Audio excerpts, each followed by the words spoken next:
द्विषष्टितमः सर्गः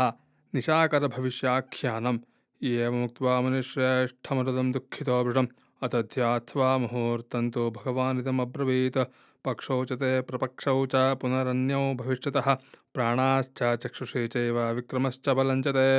पुराणेषु महत्कार्यं भविष्यति मया श्रुतं दृष्टं मे तपसा चैव श्रुत्वा च विदितं मम राजा दशरथो नाम कश्चिद्दिक्ष्वाकुनन्दनः तस्य पुत्रो महातेजा रामो नाम भविष्यति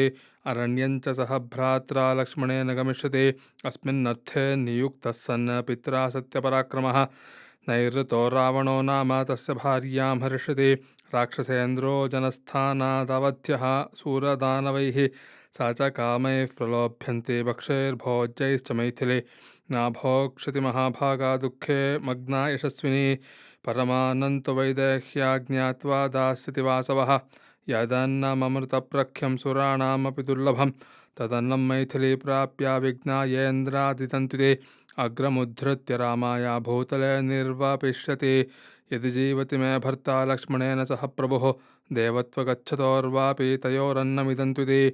एषन्त्यन्वेषकास्तस्य रामदूताः प्लवङ्गमाः आख्यया राममहिषी त्वया तेभ्यो विहङ्गमा